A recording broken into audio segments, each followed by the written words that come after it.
Look at that look. Oh god, actually I shouldn't linger on this too long. It looks like something else is happening. Hello beautiful people, David here with some more Helluva Boss. This time it's another breakdown. You knew this was coming. It just took me a while, but I am ready and I'm excited and we're gonna have a blast. Of course, make sure you watch the Vivziepop. If you have not watched the Vivziepop episode 5 of Helluva Boss, why are you here? How do you even know about this? Like, get out of here. Go watch it. We're gonna break down the entire episode, shot by shot. It's gonna be fun. And if you have been enjoying these breakdowns of mine and the reactions, make sure to subscribe because I just decided when I hit that 1,000 mark, I'm going to do the breakdown for Hazbin Hotel episode 1. So I'm announcing it now. So look forward to that as a little treat in the future. But for now, we gotta talk about Striker. So let's begin the episode with the first shot. I believe it's Stolas's abode. Yes. So we already have like a nice little scene of breaking dawn. I love the colors they use for the sky and all that stuff. Stolas giving his close up on the lighter and the cigarette. I actually like that little M. I don't know what it stands for though. Imp. I mean, I might say IMP actually on it. Or it might be Mammon, whatever. I feel like he'd sell cigarettes, right? Alright, so we got lovely, like, we're punching out a little bit, and I think the punchline is gonna be that, oh yeah, he's in bed with the owl. But it's just Blitz looking bored. Peek in from outside the frame.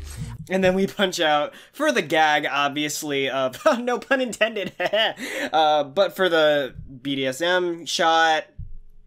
I have an engagement this month on the full moon. When this happens, it's not really something I fuss about, but do you really? I love the touch of him putting it out with the cigarette. And the touch of Stolas, like, you know, just, it's one of those things where he, like, you don't need to animate this stuff, but it's so nice when they do. The fact that he, like, rubs his wrists a little bit because of the rope burn, it's really good. Heads to roll. Oh, what does that say? Oh god, I don't see, I can't read what it says. I think it's all M's on the cigarette. As shocking as it may seem, Blitzy, my grimoire so we've got some is actually incredibly reverse shot action. And it isn't supposed to be lent out to itty-bitty imps like yourself. You know, it looks like an endearing gesture to put out the cigarette on his horns, but I think it's like, it feels a little demeaning, don't you think? I feel like it's a little rude, but I don't know. The harvest moon is a very special occasion. I love the framing of this shot with the two of them here and this big open space here. It's been my annual duty to showcase it in the Ring of Wrath. I like the way they look at the look on Stolas' face when he says wrath. You know, it's like one of his cute little mannerisms where he's always like getting just performative with himself. And of course, don't think I missed that. This little feather. This poor guy. Oh, it's well animated though, this scene. Look at that tongue unfurl. Look at that. It just rolls right out. I love it. Man, blowing an owl has gotta suck. Again, no pun intended. And I honestly like this. I like the framing of the two of them in this whole scene. Inbred chuckle fucks. Oh, why don't you? Stolas, when he gets that idea, like you see the very moment he gets the idea to have everyone come over. Look at that's the face right there. He's like, oh look at that. Oh my gosh, someone clip this. This is a good little wink. Oh, I like how also I mentioned this in the reaction. I actually like how he blinks with alternating eyes instead of, you know, together. I've never really. Yeah. Oh, it's so cool. I don't know why I think it's cool, but I do. And I hear it's full of inbred chuckle. That's the realization. I love it. Oh, why don't you all join and me we at the follow him. festival? We track up. I can guarantee you all special access. Lovely little shot over his shoulder, kinda, with the descending. Look, I told you, it's a good frame. And honestly, like, even I think he looks freaking cute in this. Like, just the way they animate him under the blanket is really, really good. I feel quite safe at the Harvest Festival. It does sound like it could be a blast and a half. Plus, it's not like we can do jack shit without your book anyway. And it's kind of cool because you get the sense that Blitz really is down for a vacation, and I think he does really like treating his employees. Oh, I'm sorry your clients will have to wait. Amazing lighting in this frame. Oh, fuck my clients.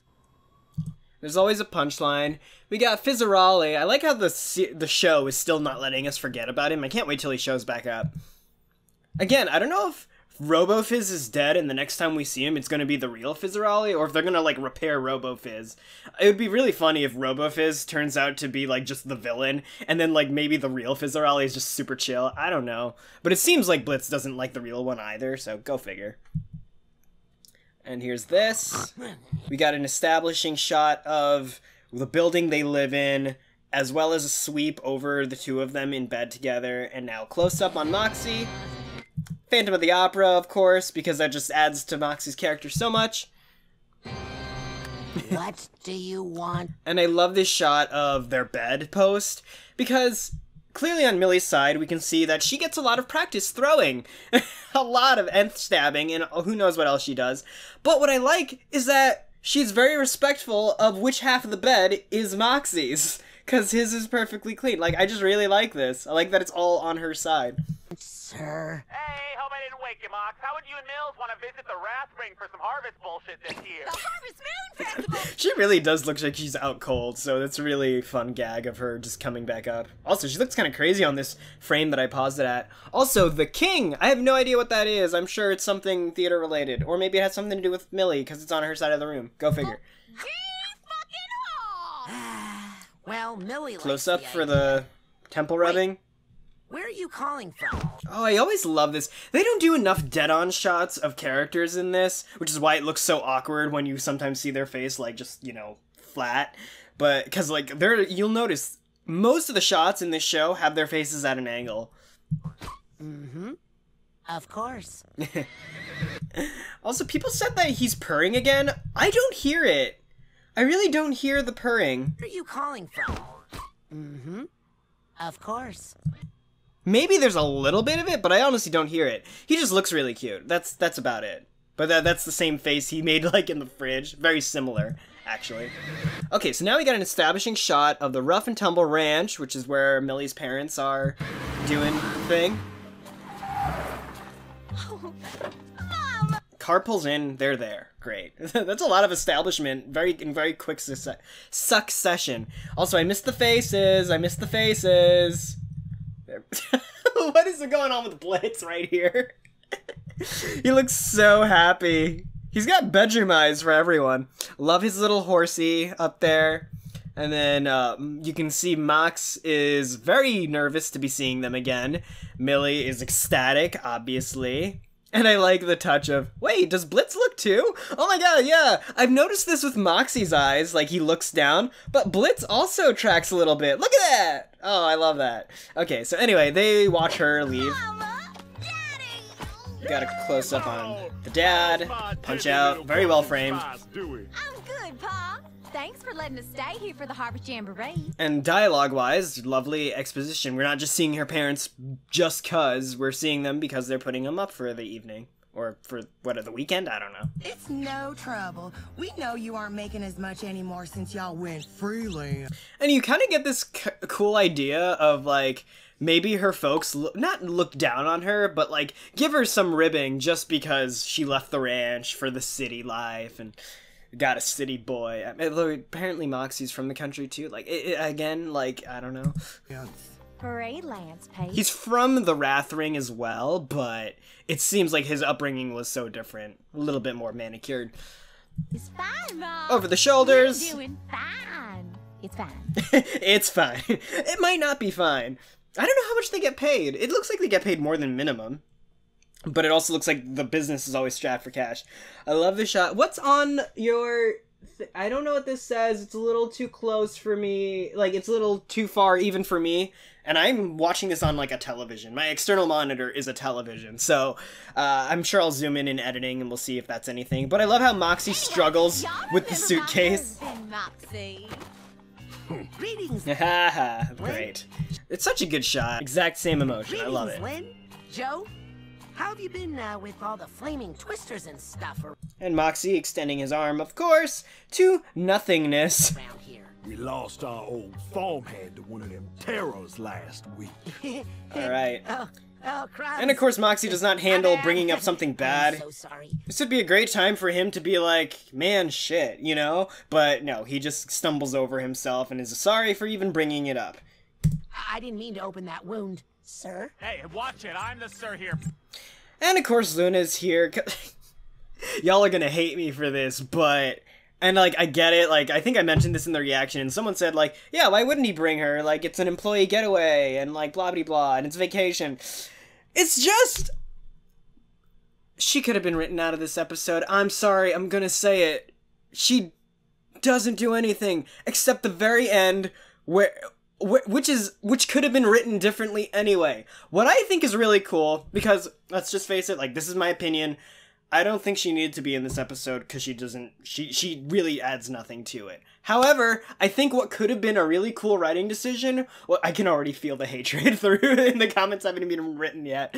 I think a better use of the writing would have been have her not show up here, but the reason being because she went to the party with Vortex, which could set up something for more character stuff later on. I really think, and there's, you know, she does do things later in this episode, but I can explain, and I have a whole series of ideas of how things could have gone different in the scene where she does do something. I think it could have been way cooler, but anyway, that's just my thoughts, so don't get too mad at me, but we'll talk about it more. Anyway, so now we got... I love the framing for a lot of these early shots in this episode, because you get Millie with them a lot, and then, like... At a certain point, you also get Millie on Moxxie's side, and Moxxie's always positioned diametrically opposite them. It's really cool. Yeah, y'all haven't met my boss Blitz and his hellhound. And they're already curious about them, which is really interesting. I wish we knew more about the whole hellhound social status, because it's very... It'd add a lot more to wonder what their perspective of him having a hellhound under him, you know what I mean? Like, I would love to know, like, a little bit more about that dynamic and what the perception of other imps would be that aren't IMP people that we've grown to love. And I like her little mannerisms, though, when she's like, not just the hellhound. Also, I love her outfit in this one. Like, I love how they all have country outfits. It's really nice, especially Moxxie's got the little bolo tie. His hellhound. Yeah, she's my daughter. And Blitz is really getting into the whole character thing here because he's like always got his hand on his hip in a lot of the shots in this episode. It's just like he's really getting into it. And of course Loona's getting all Only on paper. Y'all don't deserve to know my name. Yeah. So yeah, and like off the bat she's just rude to these people, and it's like it's in character. I'm just like, God, she kind of irks me a little bit this time around, but, you know, she doesn't do anything out of character. It's a pleasure to like, if she's gonna be here, she might as well be who she is. So, like, again, I don't fault the whole episode for that. Meet the sperm and egg factory that popped out this little gem of an assassin.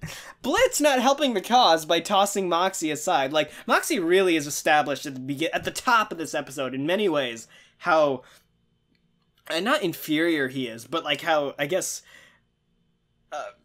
undesirable to Millie's parents, I guess, for lack of better words. Like, just, you know, everyone shows him up at the beginning of this episode, but Blitz strolls in, calling them a sperm and egg factory. I love their faces, but they get quick respect for him, which is nice. Raised a sturdy bitch.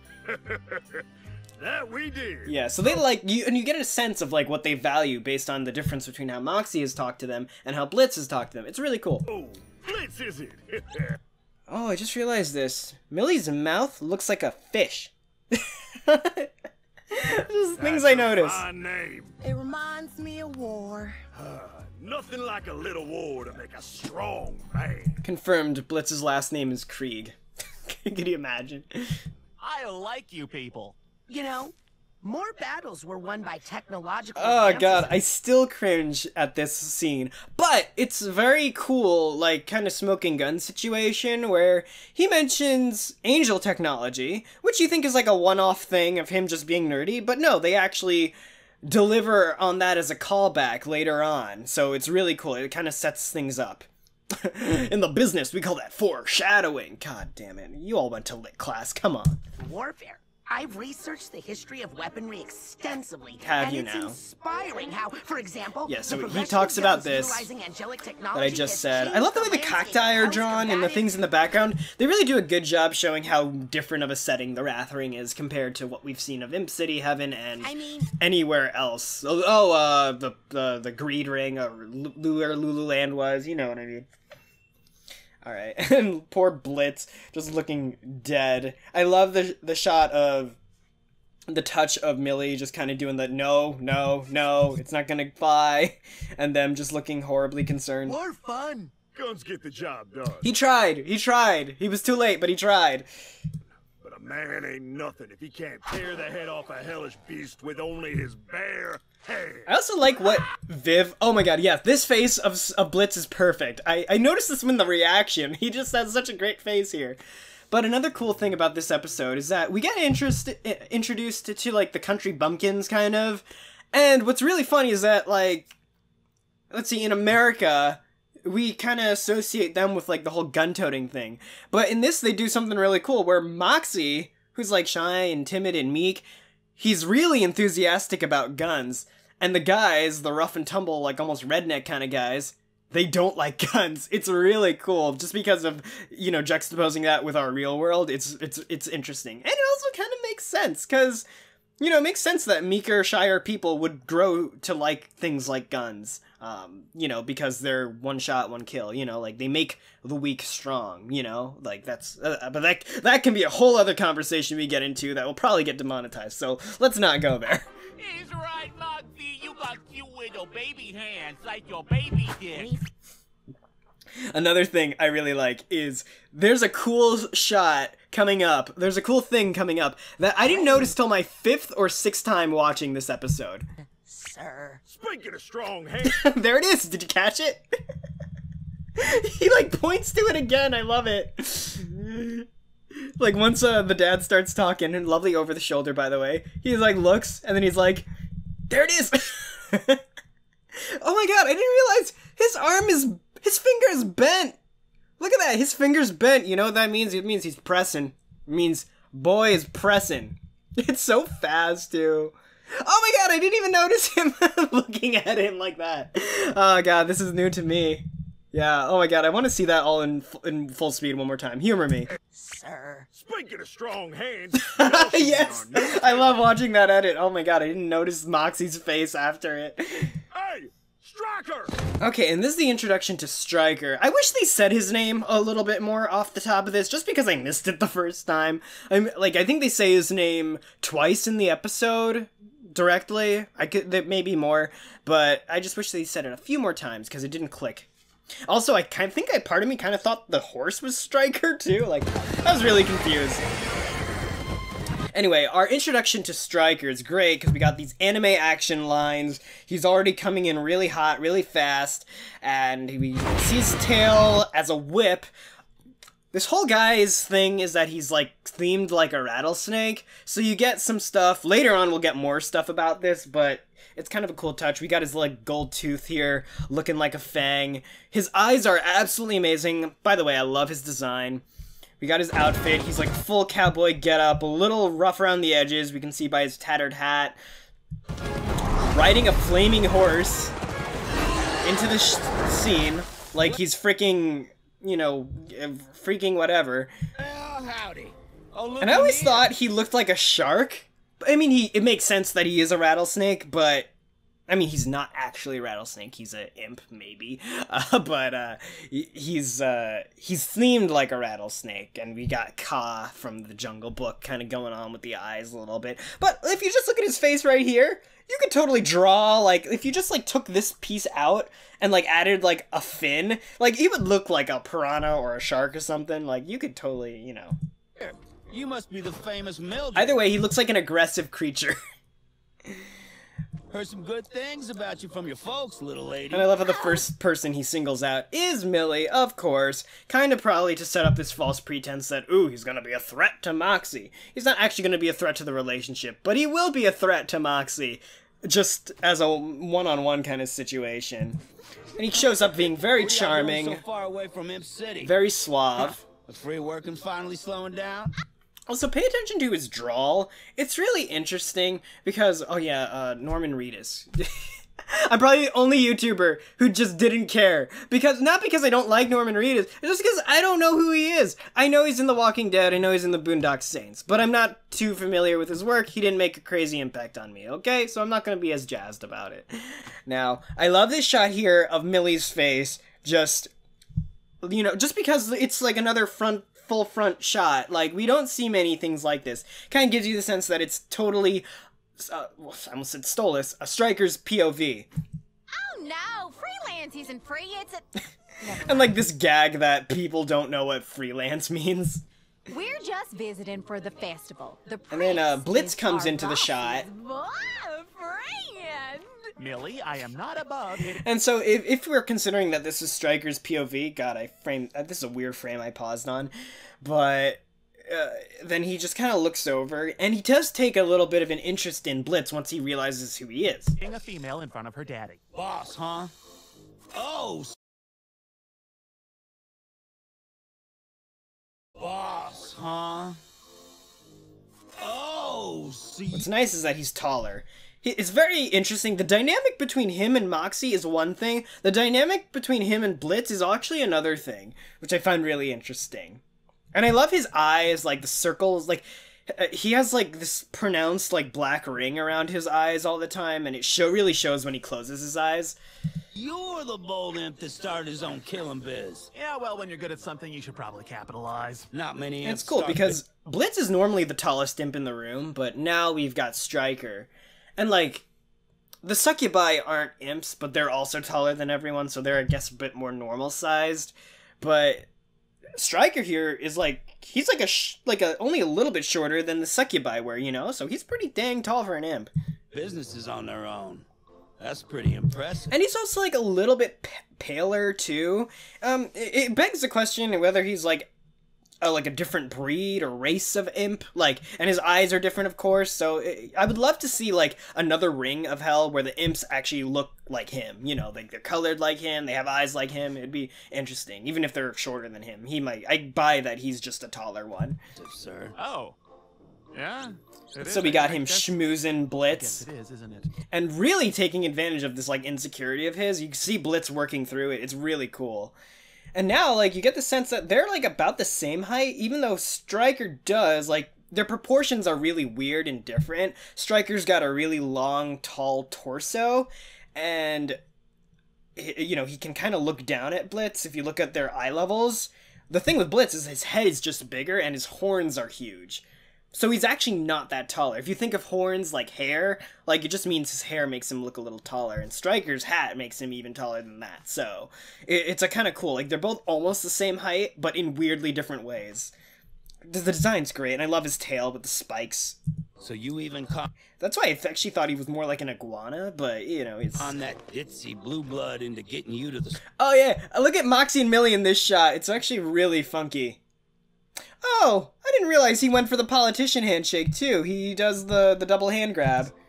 I guess it is, isn't it? So you even caught Yeah. that Both itsy hands? blue blood into getting you to the surface? Oh, no, sorry. I just paused it when he was passing. No, he does like a firm Western-style handshake. Very nice. And I like how they're both Well, like... it's long. Yeah, Moxxie and Millie, they're great. Complicated, but When the he short stammers answer over... is yes. But he's not explaining like, his you know, like friends with benefits. No, wait, no, it's not even friends with benefits. It's like transactional nature of his sexual relationship with Stolas. You just look at Moxxie and Millie, like kind of like we're not figuring doing it out. Like look at Millie rolling her eyes, and but- he's like almost about to laugh. It's a transaction. And they're just like smug about the whole thing, and even he's smug about the whole thing. It's really interesting. Old fucking, you see. You know, you boy. And I think here, yeah, he's still doing the thing with his hands, which I really like. Boy, should enter the pain games. And I like how he just scoots out and scoots back in. I heard games. What? And I like how we already get Millie looking annoyed when he mentions the pain games because she's already banned. Games? I'm in. Every harvest festival, there's a competition to be the rough. Love this over the cheek shot. bastard in rap. Yeah!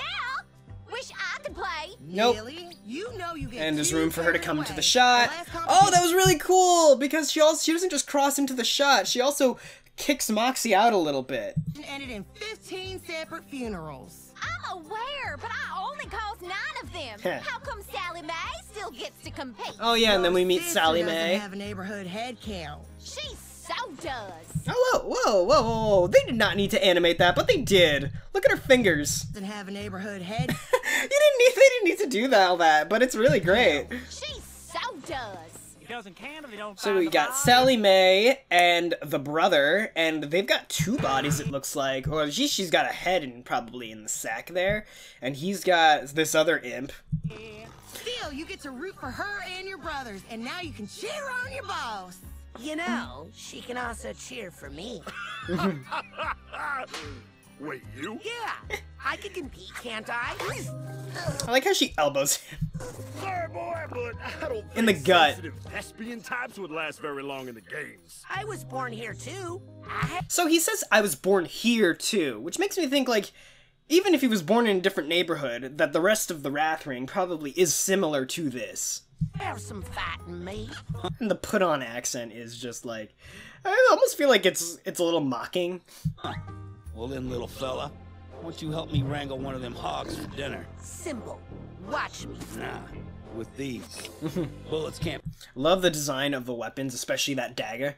pierce the shell. You gotta get the knife underneath and pry yourself an opening. You gotta get the knife underneath and pry yourself and open it. So there's gonna be something that happens later on, which makes me think thoughts that are weird, but bear with me. Just remember, like, his accent in this scene. Oh, right. I knew that. Now, just remember, your rep with the And in-laws is on the line here. triggering Moxxie's anxiety. I will say, he gets less panic attacks these days. Oh. Moxxie don't need to do this. Oh, he totally does. Kick its ass, Moxxie! Yeah! Great shot here of, like, the divide. We got Stryker, Moxxie, Millie's parents. We got Loona, Stolas, and Millie over here. And, like, there's varying degrees of interest from these guys. And these guys are all just skeptical. Stryker's just feeling smug. He knows exactly what he's gonna do. A really cool shot. I love that impact, you know, bit. Like, that little black background, white graphic thing that went on. I wish I knew the name of this. But, you know, just this kind of thing. Like, it looks really cool just getting into it. Really good way to portray action. Also, does that pig have a mustache? What the heck? And I love the look of the eyes. They can still see what he's trying to do. Which makes him go crazy! Oh, they're tusks! I think it looked like a mustache. I'm sure it was intentional, but that's funny. And these guys are all unamused, except for Stryker, of course. Call back in the morning! The bitch who won't call back in the morning. Gosh. Fucking beautiful. Doing great, Moxxie! It's really, you know, it really dawns on you that all of Blitz's jokes are really just giant coping mechanisms. Like, they sound funny, but they're also just like, oh yeah, he's probably just been through shit. And all he can do is make jokes about it. And then we got Loona saying a throwaway line that's... Send me that video later. I really gotta not give her such a hard time this episode. Alright. I also love Moxxie's scream here. We got him coming in, doing his fancy twirls. I love this shot. Oh my god, with the sun gleaming with his freaking psycho face. I love it so much. Oh, whoa. Let's get into this eye here. This moves so fast, you don't get to see it really. Yeah, he just plunges that right in there. Look at the background, all those lines. Love it. So action-y. And the pig's dead. Ow! My clavicle! You know, I had a friend who broke his clavicle in college, and like I went to college with him too, and he was doing front rolls on a hill, and the school actually built a whole railing because of it. It was really fun. I mean, it wasn't funny, but like, you know, he was fine, you know, but he broke his clavicle. I just think of that every time I hear clavicle. Don't worry, little one. Love this! The way his... Oh, yeah. And now we get more of the rattlesnake vibe, because his tail twitches. Look at that. Don't worry, little one. Yeah, he's got that rattlesnake coming out a little bit. But look at this! We got this whole thing, it's like ensnaring Moxxie a little bit, and he's already got his hand over his throat.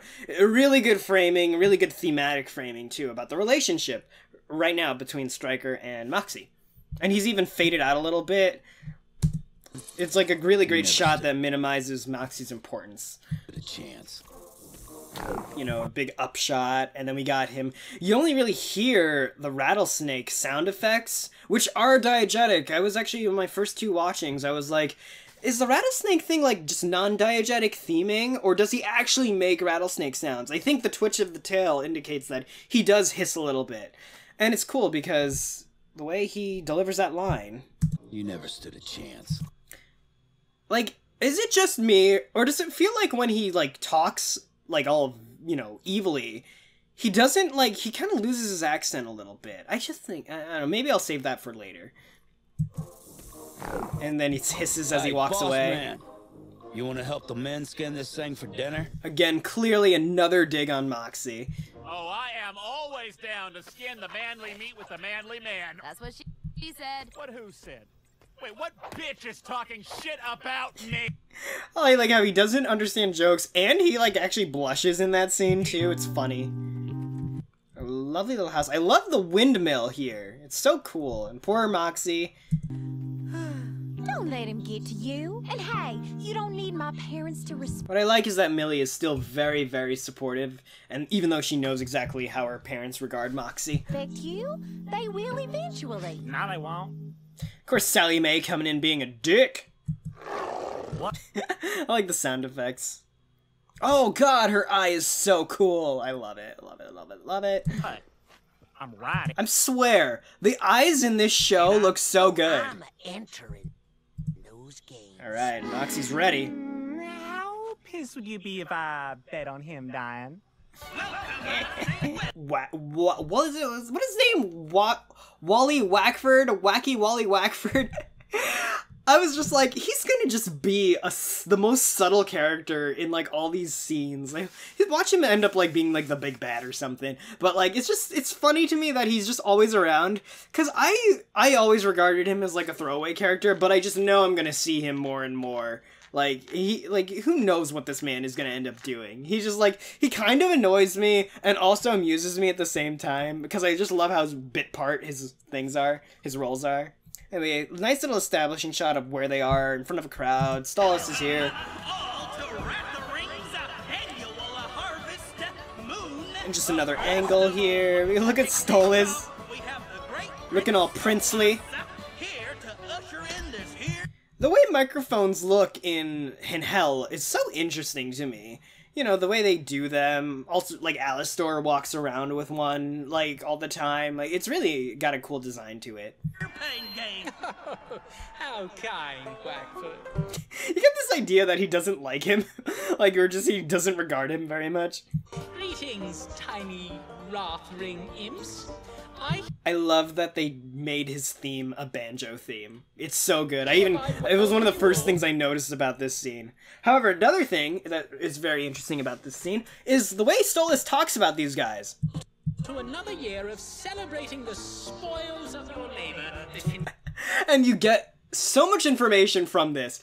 You get the sense that these guys do not like Stolas. He's like that politician, you know, that just comes and talks and is all like, you know, like he sees things at a very surface level and he doesn't understand their struggles because they're like a small agricultural area that ends up providing a necessary service for the betterment of the rest of the, I guess we'll say world, but the rest of Hell.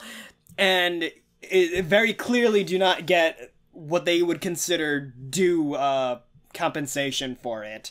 And, you know, Stolas just kind of comes off like, he comes off like, I went to a SUNY school, like a state university of New York, and of course in my graduation we get Chuck Schumer talking to us, giving the same spiel that he gives at every other SUNY school graduation. It's just like, it feels like it's that vibe, so I totally get this.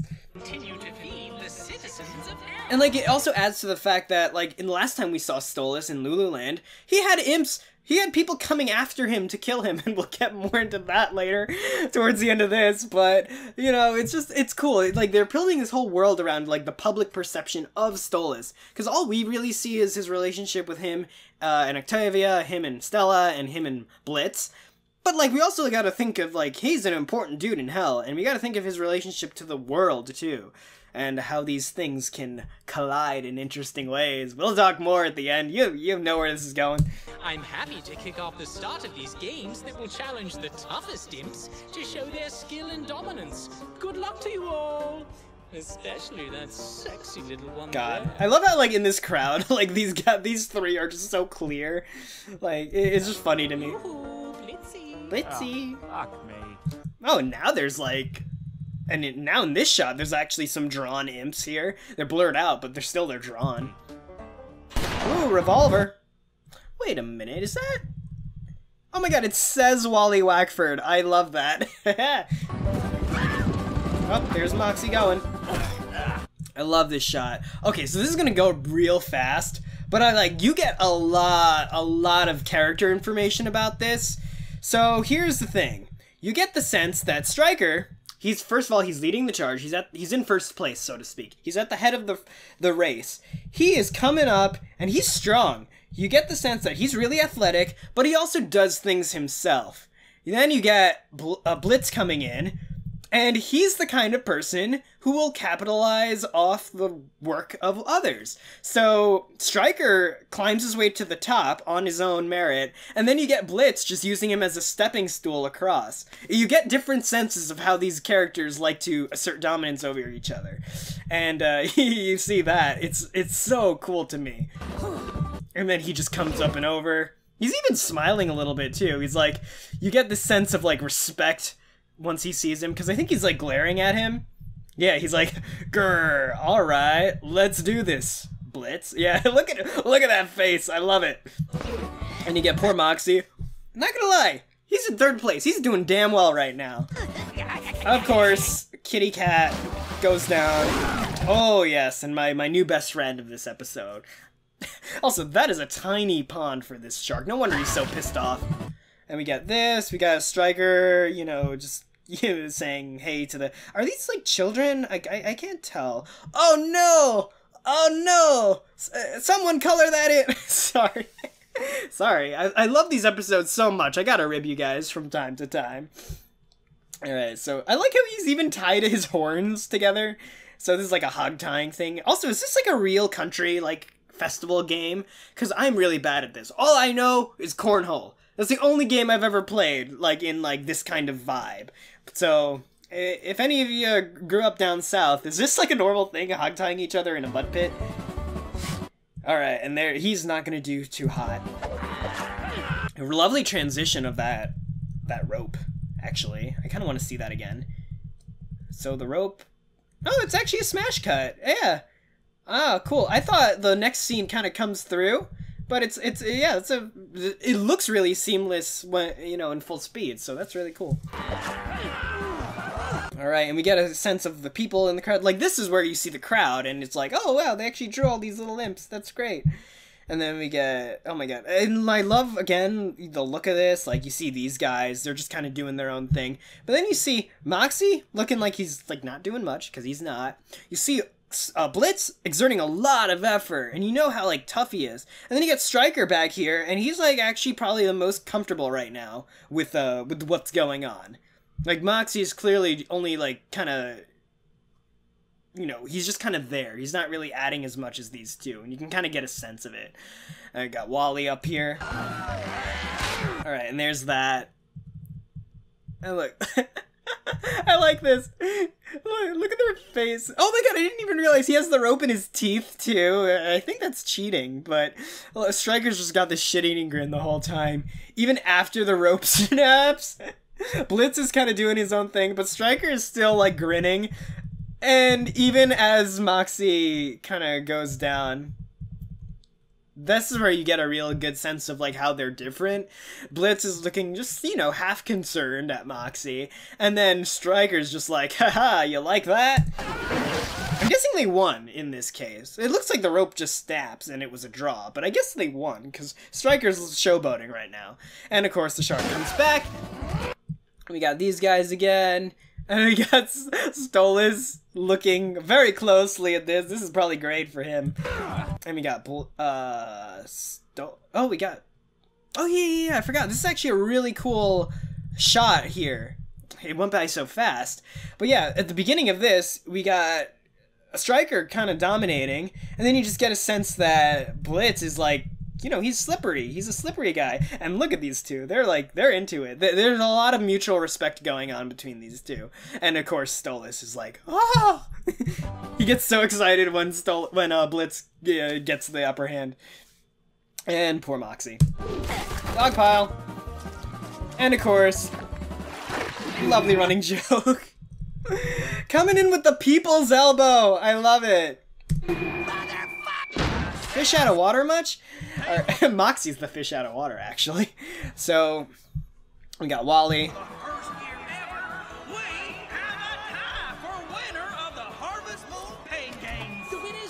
I like how Stolas just comes in. It looks like Wackford's about to announce it, and then he just is like, give me that mic. He only got excited because Blitz is one of the winners. Striker and my darling Blitzy. Just say my name right, fucking dick. The delivery of that line is great. Brandon always does a great job. Alright, so he has the... Look, he's so disgruntled. And I love that, that's the other time you hear Striker's name being meant.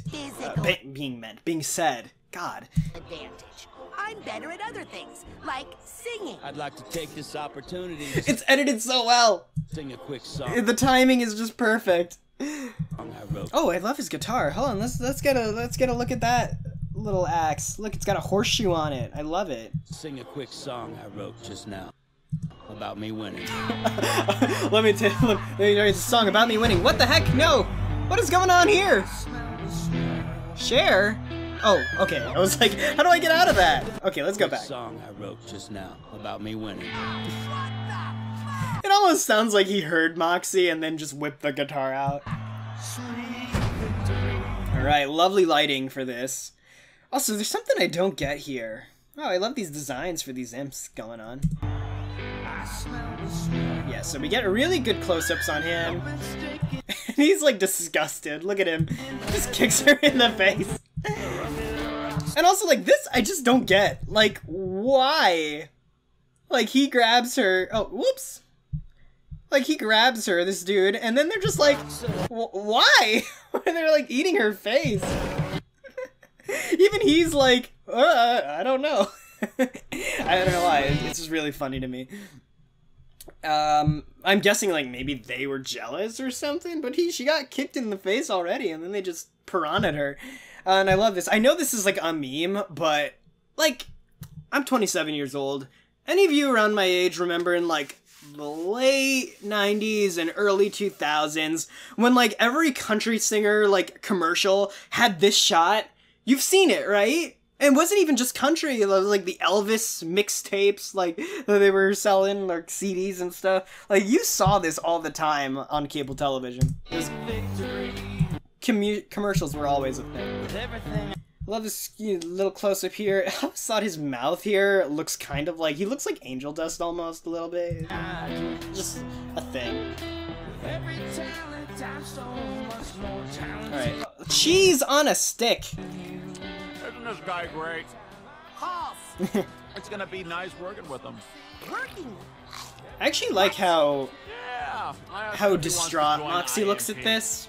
You asked, but yeah, look, and Blitz even like looks a little bit concerned too, which is like actually a really nice touch. I think you've had enough for now. Let's head back to the house and what I like is that Millie is also not stupid. Like, she does... You never get the sense that she dislikes... Wait, no! I want to talk about this more. You get the sense that she doesn't exactly dislike Striker, at least not right now.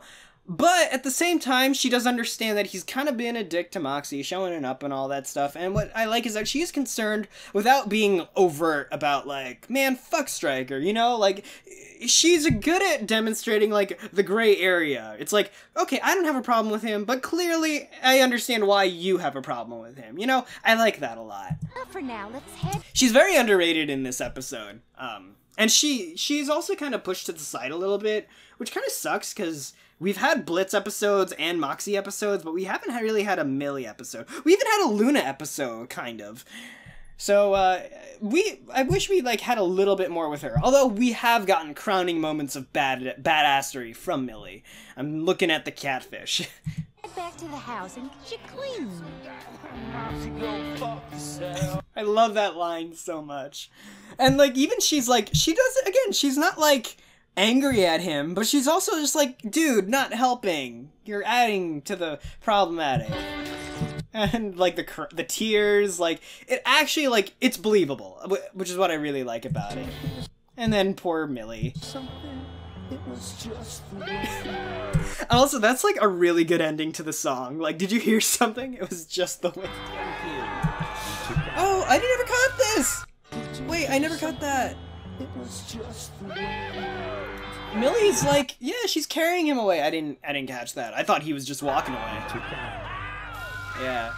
Oh my god, and this, we need to talk about this. The way this part of the Wrath Ring looks is beautiful. It's stunning. Perpetual sunset situation, like just balls of sun energy hovering over like these mountain craters. Like, it's really good world design. Whoever designed that, A+. I don't know if it was you, Viv, or one of your storyboard people, or like just a background designer. Whoever designed that needs a raise. I always have people that I want to single out and give a raise. Whoever designed this fucking horse needs a raise too. While we're at it, love Blitz, just looking at it, admiring it. And I think this is the first episode where we're overtly talking about Blitz's love of horses. The exception being where we get the conversation with Verostica about the horse lessons. Oh, the fire effects look so good too. We just got Demon Rapidash over there. And we're just hucking pumpkins. What are we doing with these jack-o'-lanterns? Like, I know they're a farm, so I guess, are we shipping these somewhere? Oh wait, no, I'm stupid. It's for the harvest. Wait, but the harvest festival already happened, or it's still happening. Shouldn't this have been done at the beginning or before the festival? What is going on? I'm clearly thinking about this too much. And there she goes. Yeah, so that's actually really interesting. You just get the sense that Millie is here, but you don't know what she's doing. Love the family portrait of all of her brothers and sisters. You really get a sense of how many people are really in the family. Alright. What you gonna do, Moxxie? And I love this too. The effects are really cool about the light. And I love this shot of Moxxie too. I don't know why. This face looks so good. It's just like the lighting from underneath and that. And I also like how the joke is that, oh, this is light energy. Something must be wrong. It's basically the equivalent of like a horror movie where a character sees like, you know, oozing darkness under like a door frame. Like, this is probably the exact equivalent of that. Except if I saw darkness oozing under a door frame, I wouldn't be like, hey, I should go check that out. I'd probably leave. Well, that's troubling. Okay, so now we got the reveal of where the light energy is coming from. Oh, it crumbles. I love the shine in his eyes. It shows that he's not just afraid of this thing, he also kind of admires it. Like, he knows how dangerous this weapon is, but he's also like, wow, this is rare. This is like, this should be in a museum or something. Like, genuine carmine crafted blessing tipped rifle. And if I'm hearing that right, Karma and crafted blessing tipped rifle. Whoever wrote that line of dialogue also deserves a raise, because that's just good. It's not just blessing tipped. No, it's karma and crafted. What does that even mean? Is there karma inside it? Good karma? Gah. Is Stolas allergic to karma? Or is he just allergic to blessings? So anyway, this is, again, I like the writing. I love the design of the weapon too, with the soft glow and everything. How in the fuck did he get one of these? Really good camera movement. For animation which has no camera. Although, from what I hear, I think Toon Boom, I don't know if they use Toon Boom or something else, but from what I hear, like, animation softwares like Toon Boom, like, actually have really good, like, camera simulation, like, things. Anyway, so we get him looking all menacing in the background. Little dude. Shit! Why do you have this? Also, what I like is that he curses a lot more. You know, something that annoys me about people, like, let's say, sometimes they say, oh, Moxxie never curses. And, like, he does. He does, like, fairly often, actually. But, like, what I like is when we see these things that bring the cursing out of him. Where otherwise he would say, like, oh, crumbs or something, you know? So Moxxie is finally, like, developing a little bit of a backbone, but possibly a little too late. Mister, you are aware this kind of weapon can kill. Demon royalty. And I also like the touch that the imp's eyes do glow. We never see it because they're always either in light or something, but when they're in darkness, you get a very clear look at how their eyes kind of have this soft glow to them. It also happens later when we see Moxxie and Millie in a basement later on. It's really cool. No shit. That's kind of the point. Oh, I love that. He's not just closing the door. He's like, we get that aggressive hint when he's like claws the wood on the door. Okay. Well, I'm relative. Oh, and the reflection. Look. Oh, oh my god. It's so good.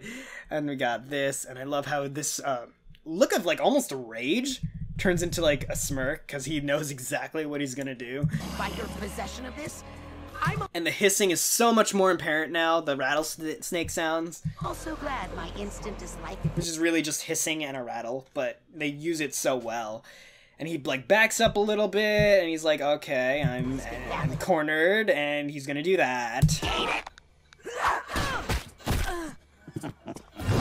And this is where we actually get a really good sense of like, I know I haven't been talking too much about the framing, but like, look at this. He's like completely dominating Moxxie in this shot with the framing and all that. His eyes are like crazy, and we see exactly how snake-like he is because the slit is so apparent. Really good. And even Moxxie's hissing, but he's like very clearly overpowered right now. You even see like he gets the slap in and it's not doing much. And this is actually like this is also like a really like real looking strangle. Like this is where, you know, when I was talking in the reaction, I mentioned how this episode feels really like weird, and I realized why. It's because it's gone from like an episodic, like each episode is self-contained thing, to this episode kicking off a more dramatic like serial situation. Or maybe I'm getting series and serial mixed up because I always do that. But one's more episodic, one's more dramatic and drawn out. You draw the narrative over a course of episodes. We get like lines through each episode, but for the most part each episode is kind of self-contained. Like, you could still watch Lululand if it's your first Helluva Boss episode and enjoy it. You can still watch the Succubus episode, the Spring Breakers one, the Spring Broken one, and you can enjoy the episode. But I have a feeling this kicks off a situation where we're going to see, we already know the characters, but now, like, these next 4 episodes are going to be, like, a very dramatic arc. We're going to see probably Stryker recurring, and you just get this, like, it's a more dramatic and, like, it's less self-contained. I think that's why the pacing felt a little weird, because it's just structured a little bit differently. And boom. Like, love. And the fighting is really good, too. Like, this is like some... Yeah, it's like good, like, HBO drama level fighting. Like, you know what I mean? And what I like is a shot of Millie hearing, which is why she doesn't come out of nowhere. Again, little shots like this actually help tie the whole thing together, which I like. And I love the look of fear here. Like, we got Moxxie running away. Look at him! He's, like, scrambling. Oh, he's also, like, he just had the life choked out of him a little bit. And then we see Stryker. Look at him. He looks like an animal. He's, like, just coming. Yeah, he's, like, he gets his composure back real quickly. The lighting in this little series of shots looks so good, too. Look at that! Michael Myers in the background, the silhouette. Oh, guys, I love silhouettes too. Again, there's so many visually pleasing things in this. Also, Stryker like lock the door? Why is he having such a hard time with it? Oh, no, it wasn't locked. He could have opened it. It was just he pulls him away right at the moment. I love how he drags him by the tail too. Again, amazing lighting. Oh yeah, he opens the door. Huh, I never caught that. Yeah, the look in his eyes, too, as he, like, you know he's gonna, like... This is where you, like, see, like, he's gonna do it. You know, I think he's actually going for the kill in this little sequence right now. Which is weird, because he then says that he'd rather keep him alive. Whatever. Oh, also, like, spoilers, I guess, for the rest of the episode. Oh, the gleam. Oh, look at that gleam on the tooth. It's so good. So, you, like... You get the sense that maybe he would have let him live, or maybe he's just trying to, like, choke him out to unconsciousness, but he's doing a windpipe choke. He's not doing a blood choke, so it feels like he's actually trying to kill him.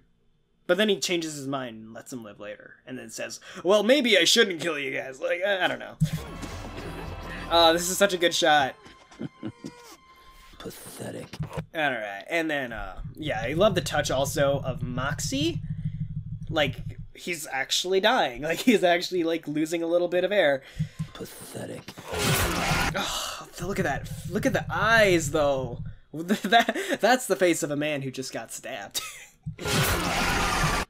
Alright, and we got... What does she look like? Yeah, she looks all evil. I love the touch of her grabbing his handkerchief from the back. And then that's just a darling face. That's the face... That's the face you want your loved one to make when someone tries to strangle you. Alright. Oh, and I love this choreo right here. Look at this. So also, let's talk about Striker's resilience here. There's actually a lot I want to talk about here. Like, she gets all raged out, and I love this. Look at this. She goes for the multiple stabs in the back, and she actually goes for, like, a killing throat cut right here. And he's actually, like, taken off guard a little bit, but because of his reflexes, and he clearly knows how to carry himself in a fight, he actually controls the arm, which is what you're supposed to do. And then he, like, uses the environment here, and he's like, yeah, look at that look. Oh god, actually, I shouldn't linger on this too long. It looks like something else is happening. But anyway, look, just like that face once he realizes he has the upper hand. The cool thing is that every time someone gets a leg up on Striker, he is very agile in turning the tables again. It's really cool. It happens multiple times too. That was enough to break her dang arm. Which raises a lot of questions for me. Imps have proven to be very fragile and very resilient at the same time. And what I like is that we've seen, like, you know, in this episode we see the dead bodies of imps. And we see Moxxie get mauled by a shark multiple times, and then we also see Blitz get shot in the arm in earlier episodes, and we see Striker get stabbed repeatedly in the back, and he can walk it off. This is why, like, something that bothers me a little bit is that up to in the last 5 episodes, we've never gotten a concrete sense of exactly what it takes to kill an imp, exactly how resilient they are compared to people. Because the closest we get is that Martha tries to light Blitz and Millie on fire, and then he's like, you gotta do something better than that, and he's like, I'll just shoot you in your skulls, and then he's like, oh, that'll be more effective, and then, okay, and then we're like, okay, so they can be shot. Noted. But we never see, like, we've seen them wounded, but we've never seen, and like, even, like, an imp outside IMP, as far as I recall, we've never seen one die, or at least, like, in a drawn-out way. We've seen people die, we've seen a lot of people get the axe. It looks like Blitz kills a lot of imps in Lululand when they're defending against the, when they're bodyguarding Stolas. But at the same time, it's just like, we haven't gotten a concrete sense of, like, how much punishment they can take. So it just, like, it bothers me a little bit. It's like, okay, so I guess that many stabs in Striker's back won't kill him. Alright, I'll take that. You know, and like, sure, he's tough as nails, whatever. But we don't have a barometer. Anyway, I'm gonna not beat that, that point into oblivion. Millie. But do you agree a little bit? Do you think, like, maybe, like, we could have stood to see, like, a little bit more of, like, exactly, like, what it takes to kill an imp physically? Because, he clearly, look at him, he's just walking it off. And clearly at least has enough strength to drag them away. Oh, that's such a good scream bite. I love that. I'd kill y'all. Beautiful lighting. But I feel like there's more leverage with your rodeo clown of a boss. So, he says, I'd kill you, but I feel like there's more leverage. So, would he have killed Moxxie before Millie showed up? I think he would have. It looked like he would have. So, go figure. Beautiful shot on him with the glowing eyes. I don't. Plus, you little things ain't worth the cleanup. And even their eyes glow a little bit. Millie! Oh, Satan! Moxxie, I'm Oh, fine. Satan! I got worse than this during the flower tuff. Yeah, you see it, it's very subtle, but they do have a soft glow. At my brother's wedding. But I caught that fucking bouquet, and it was fucking worth it. Yeah, stay away from the girls when you, if you ever go to a wedding, stay away from the girls catching the bouquet. It's wild. You just have to get out there and fuck up that brown-nosing cocksucker for me. But I can't break through it. I'm not strong enough. Not with your hands, baby. I love these front-facing shots over the shoulder for him. Oh, right. It's actually interesting how they cut for over his shoulder and head when looking at Millie, but when looking at him, it's like a POV shot. That's just interesting to note. Yeah. Oh, ooh! I never noticed that! He has a little music note on his. That's so cute. Very him. I probably should have used this earlier. You guys know I have a fetish for sunsets, but I love this specific coloring. It looks really nice. And I like how they actually decided to write in that he forgot his gun. That he didn't use his gun against Stryker. But honestly, looking back at that fight, I understand why he didn't pull it. Moxxie is already kind of a pacifist, and even if he didn't like Stryker, even if Stryker was beating on him, I feel like he wouldn't want to kill Stryker, at least not right away. However, so in that altercation, I can understand why he didn't whip out the gun. Maybe he should have while he was being choked, but also he was being choked. Because if we look back at this fight... Okay. So, clearly at this point is when he probably should have whipped out the gun, but he was still in a mood to talk to Stryker about it, and we know he's a pacifist. We know he would try to talk his way out of a fight first. He would like to de-escalate that way if he could. So I give him a pass for not whipping out the gun now. I'm relatively concerned by your possession of this. So see, he's still talking, he wants to talk, and he hasn't gotten any signs that Stryker isn't willing to talk. I can see why he's not pulling the weapon out. I'm also glad my instant dislike of you has been validated. And that's... So, like, literally, this moment here, when he sees the tail, is probably where he should draw it. But, of course, he's already at a disadvantaged position. So even if he did decide to draw it, it wouldn't really work out, because then this would happen right away. And so I think throughout this whole entire time, he has a pass on not drawing the gun. So, boom, against the wall. Okay, he's cradling his head. This was a good time to draw it, but he's already getting, he's shaken up a little bit. And yeah, no time to really draw the gun. Maybe here he could do it. Like, okay, clearly we see him flailing and struggling.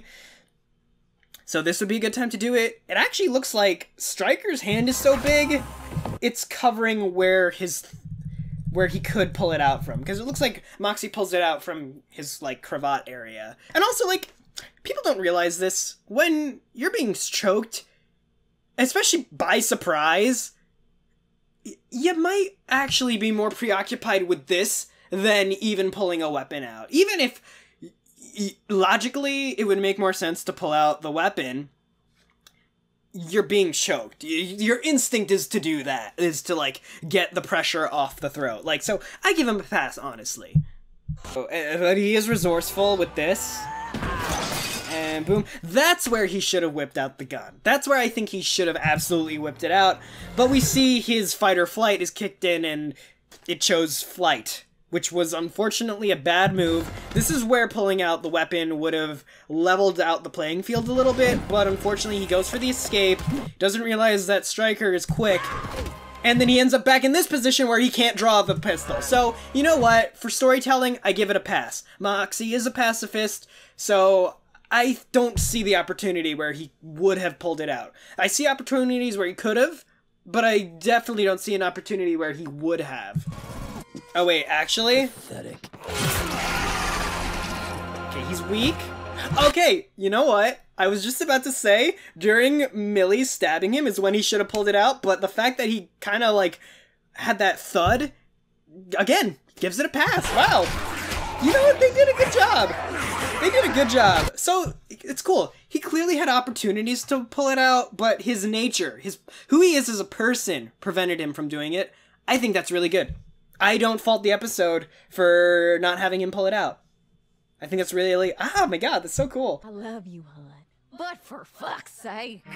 But what's cool is that maybe he'll learn from this. Maybe he'll, like, learn that, okay, maybe sometimes I do need to stand my ground, and I could have done that better. Like, especially even if he just pointed it at Stryker, that would have been enough to create the distance for him to get out. Because Stryker would be a little bit more cautious, I'd imagine. And so, you know, you just do like this and back away to the door and then, like, don't move or I'll put a bullet in your skull. You know, like that kind of thing. Just a thought. Dear commoners of the Ring of Wrath. Yeah, what does it say? Does this say HB for Helluva Boss? I, Stolas of the Oz. I always love seeing Stolas do magic. Curse this year's harvest with the glow of the true harvest moon.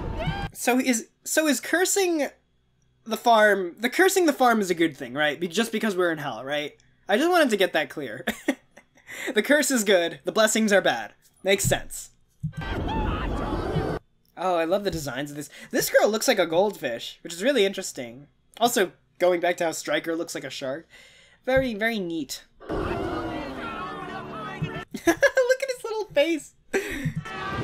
Oh my god. Oh yeah, and I love the zoom out. Look at that zoom. Oh my god, look at that. That's so great. Oh wow, I actually just realized this. He's in focus the whole time. It's a radial blur. It's not just a universal Gaussian blur. I love that.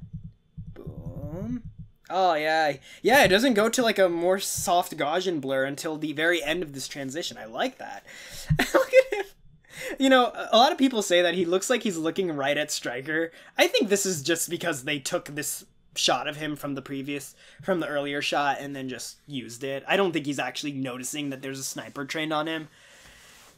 But, the gun, though. It looks so beautiful, that rifle. This guy, this man, he's crazy. Excuse me, the fuck? Liz, I thought you were still at the ceremony. You thought I wanted to stand around with a bunch of hillbillies excited about corn and shit with a thirsty owl on stage? Huh. Now you seem disappointed in me. What I find interesting is that so he respects the pistol. Like, he put his rifle down and he's addressing the situation. So yeah, again, if Moxxie was a different person, I think that scene would have gone down differently and he would have gotten out a little bit less scathed than he did. Yeah, well, I'm not a fan of someone I offered a job to. Love the body language. Like, Stryker's always, like, calling people's bluff. It's like, you're not gonna do it. Or Stryker is actually pretty good at talking his way out of situations. He actually... About to off my easiest lanky ticket to Earth behind my back. Liz, come on. And this is what I love. I absolutely love this, and this is where I'm going to start talking about this more. So you remember how he had a really apparent drawl when he was in the earlier bits of the episode, when he was like talking to Millie, introducing himself, all that stuff, when he was basically with her family as their farmhand. Look at this. And if someone I offered a job, he spits the wheat out. My easiest lanky ticket to Earth behind. He spits it out. Liz, come on. You know the two of us are superior than most of our kind. Okay, I might just be crazy. I feel like he drops the accent. I feel like he actually drops it. I feel like he's not this Western slick character. He is slick, but he's like... I feel like the accent was put on a little bit for him to blend with the farm life, you know? Because he was saying things like, oh, look at you, little lady, or it's like, you know, you gotta cut it from the inside, you know, like that kind of stuff. I feel like that all goes away now, because he's talking to Blitz, and just listen to his accent.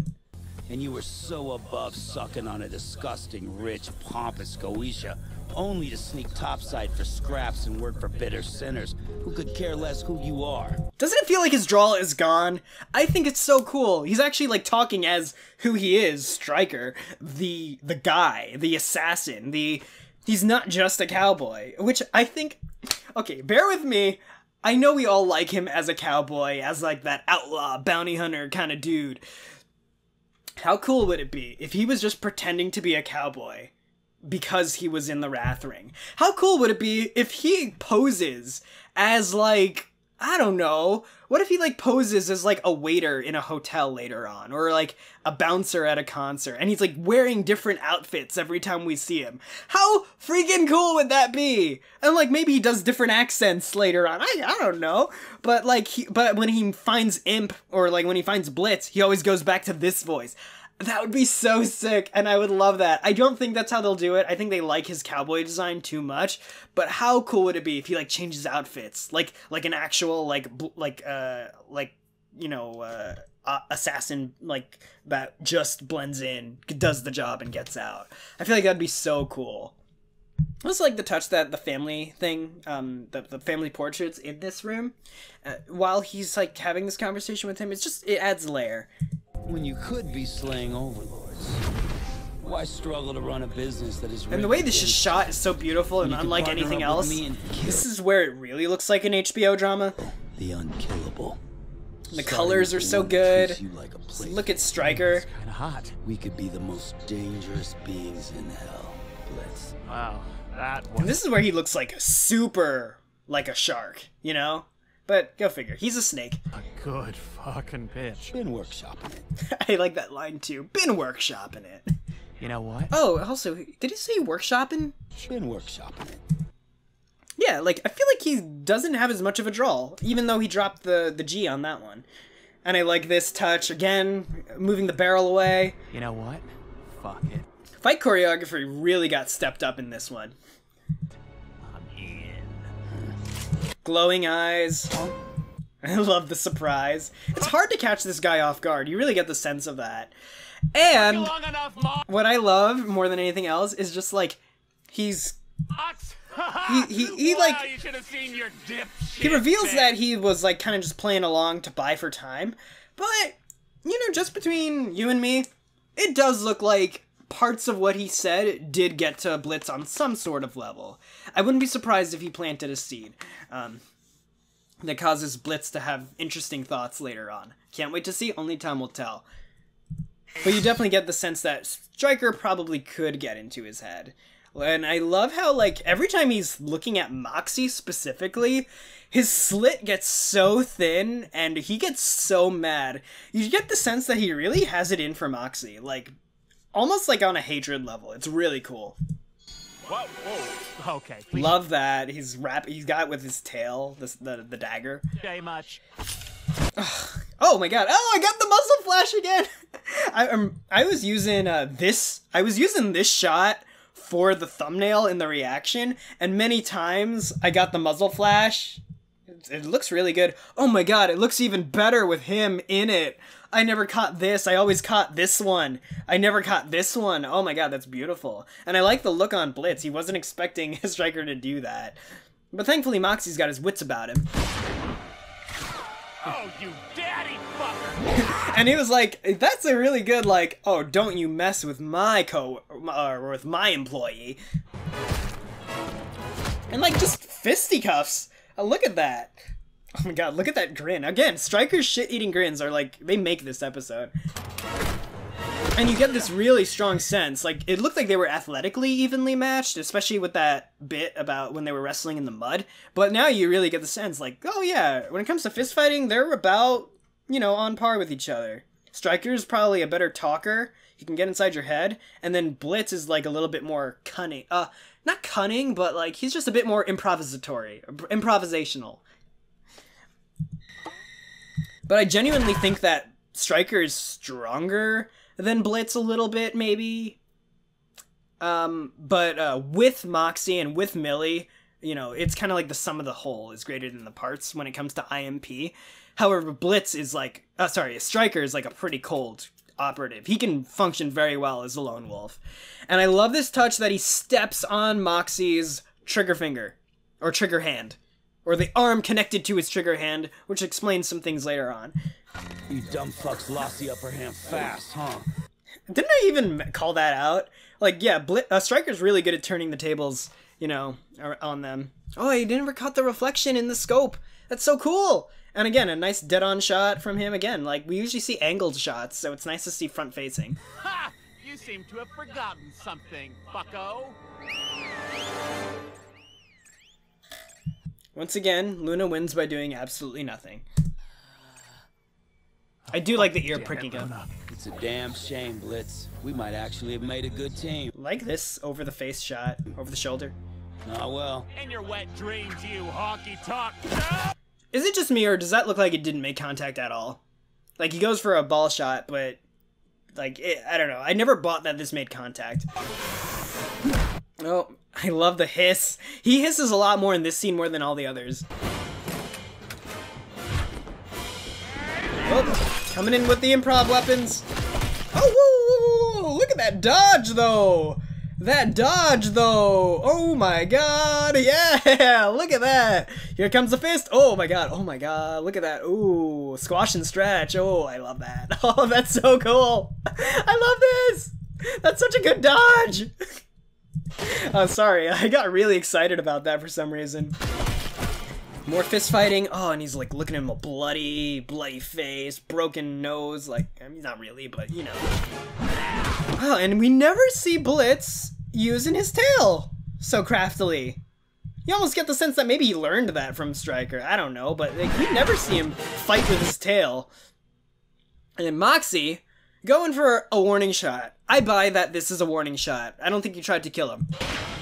Because again, Moxxie, even though he has many reasons to put a bullet right between his eyes, unfortunately we know Moxxie, he's still so much of a pacifist. You know he would wait till the absolute last minute to kill.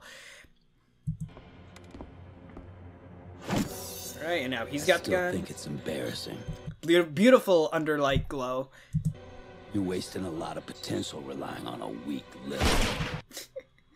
And that I don't buy. That should have been a killing blow. Obviously, we knew it wouldn't be because the story. But that, like, Moxxie, you don't shoot 2 warning shots. Which is why I will give Moxxie a pass if that was a genuine miss because Stryker stepped on his dominant hand, or his dominant arm.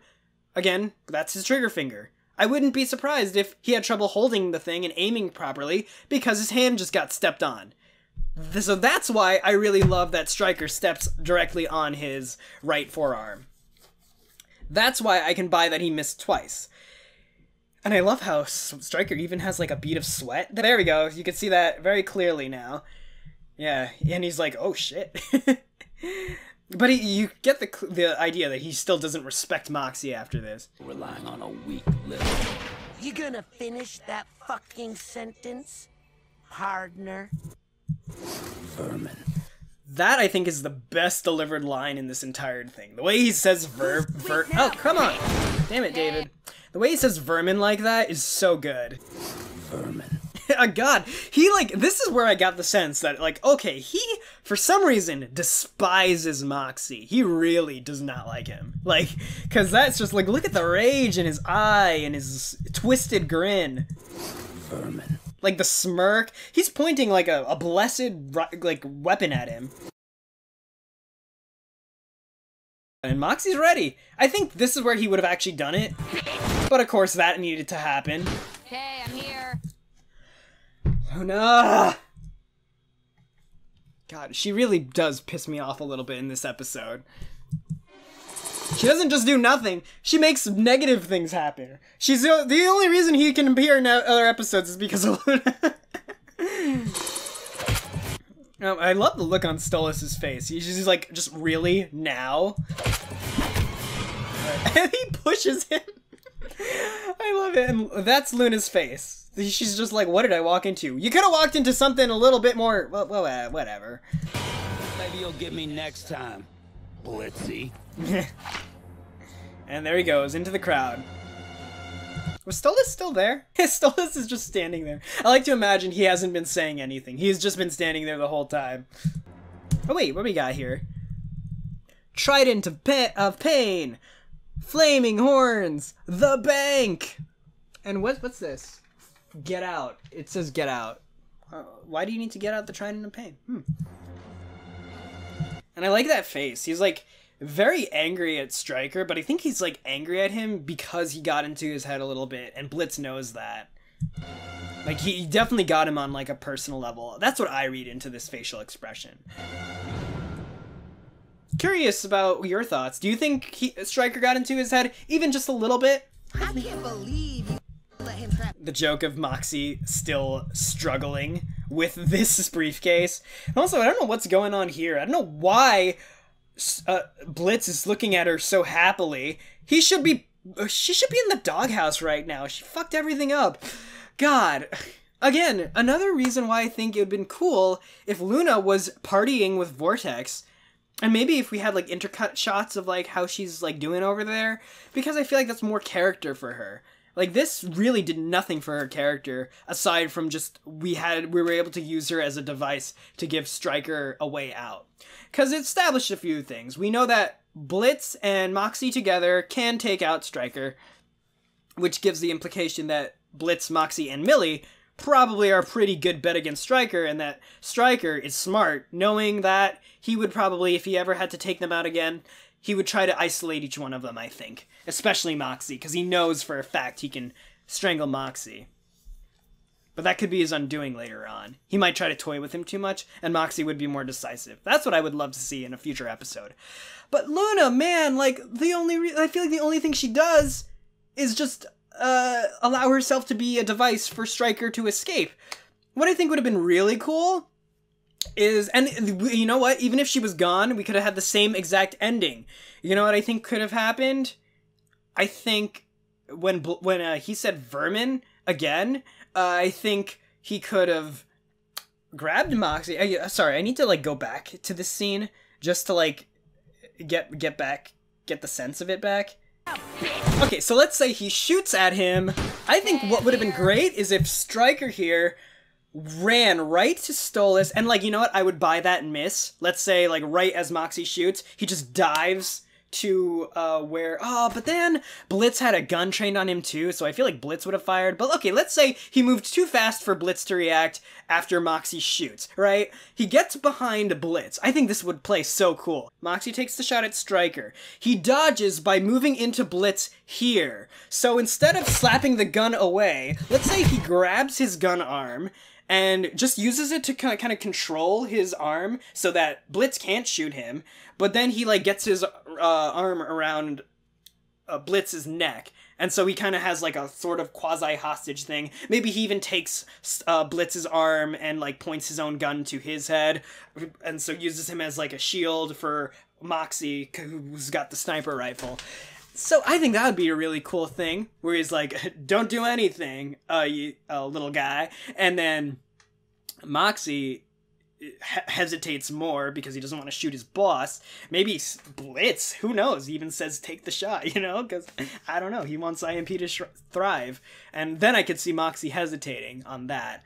But then Blitz just kind of, Stryker just kind of walks with Blitz to the window, maybe even takes the gun away, I don't know, or, like, just kicks Blitz really hard from behind and then makes his escape out the window. And then Blitz scrambles with his gun, and then, you know, it goes the same way. I think that would have been sick!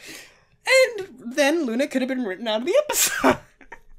And again, it's not out of malice. I just think when Luna's around, she should do more.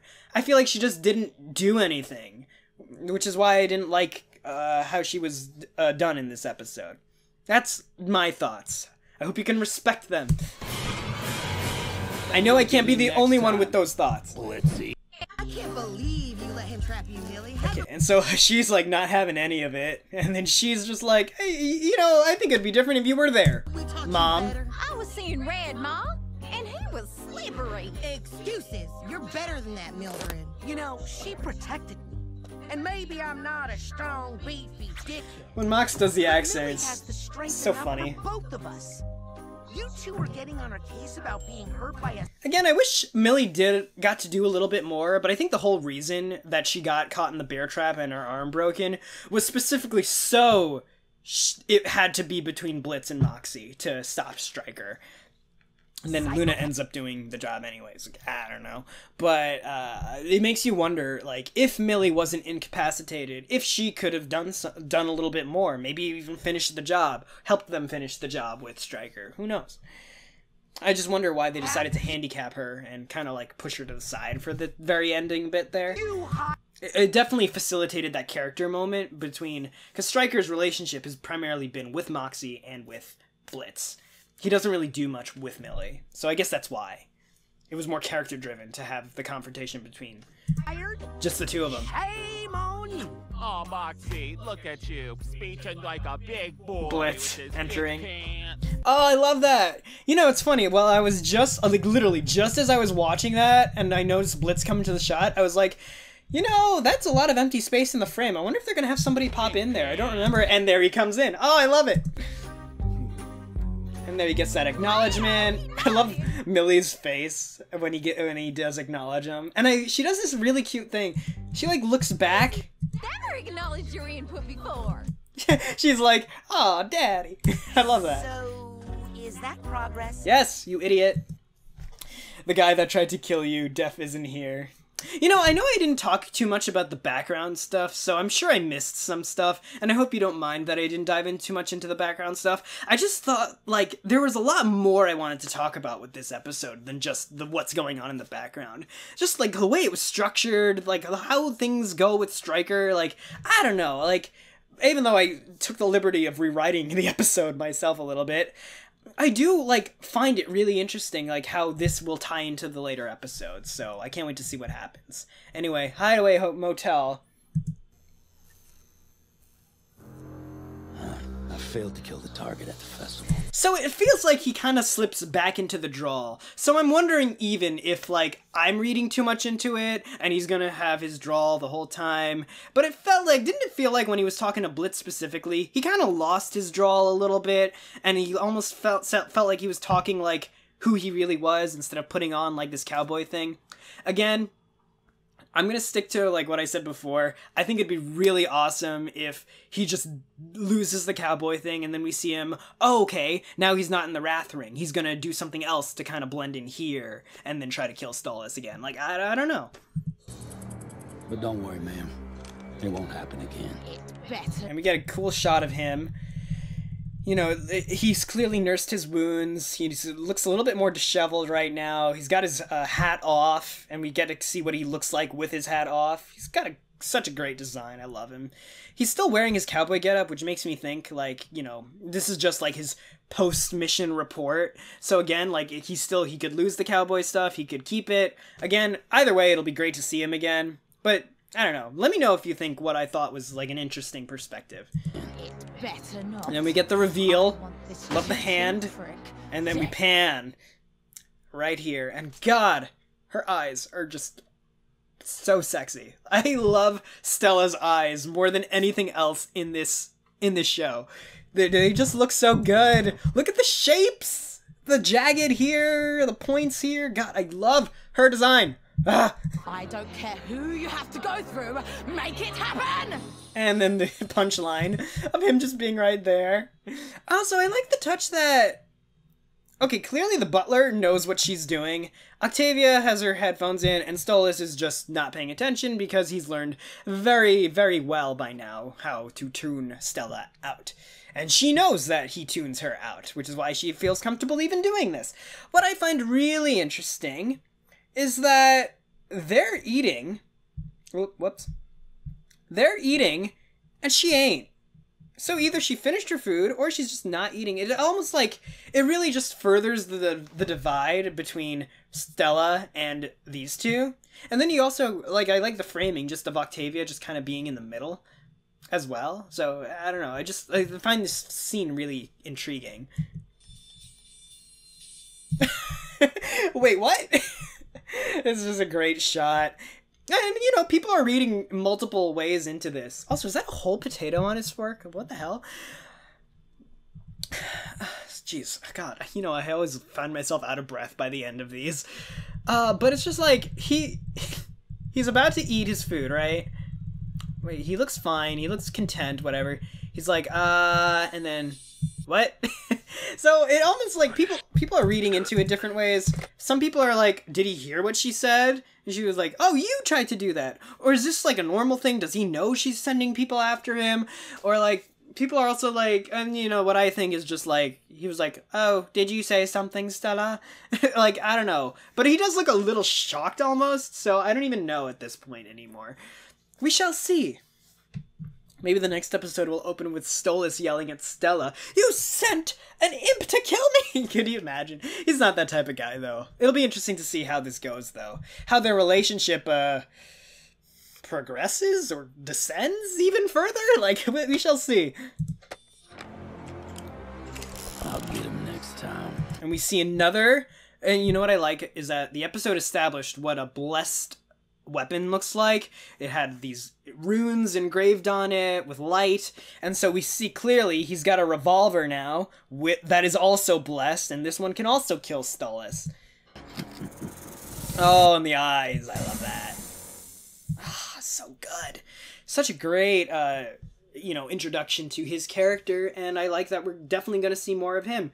And you know what, I wonder, like, if we're going to see more stuff like the cherubs maybe are supplying the weapons to Stella, or like, and then she's giving them to Stryker, or maybe Stryker's getting them from the cherubs, like, or maybe he's getting them from who knows where. During his next attempt on Stolas' life, maybe he fails again, and then Cletus comes in and he's like, oh wait, you don't like that Blitz fellow? I don't like him either. Let's give you the heavy artillery.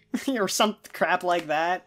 Alright, because it would be great to see Cletus, Keeney, and whatever his face was. You know, the sheep dude. I forgot his name. But, you know, it'd be cool to see that. It'd be interesting to see if Verostica would be willing to team up with these guys, because I feel like Stryker and Cletus would be down to off Blitz. I feel like Verostica, even though she doesn't like Blitz, I feel like she wouldn't want to see him dead.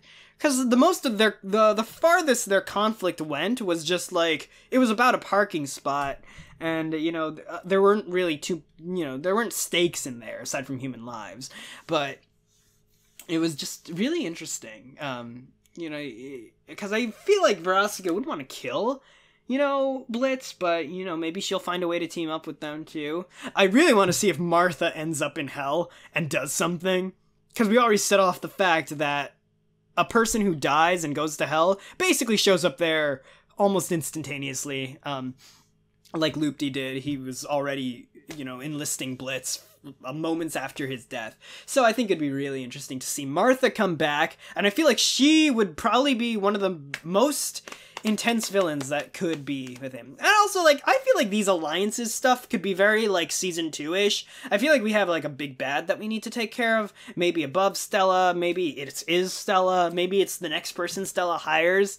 I kind of don't want Stella to die by the end of this. I really don't want Stolas to die by the end of this, but we got some foreshadowing. What I consider to be foreshadowing in the song he sang to Octavia when she was a little girl, about when I'm gone, you'll be okay, and I don't want him to be gone because I won't be okay, but I really hope this season doesn't end with his death. Like, I feel like that's a very possible way this can end, so I will be very sad if that happens. But speculations aside, I think this was a great episode. We definitely feel like things are starting to, like, hit the runway now. And like I said before, this is introducing a more dramatic type of narrative structure to the episodes, and so you can definitely tell the next episodes will probably be following this one, and they won't be so self-contained. Like, this one, if it was self-contained, it would have just been about the festival and the parents, but Stryker seems like he's ready to strike back.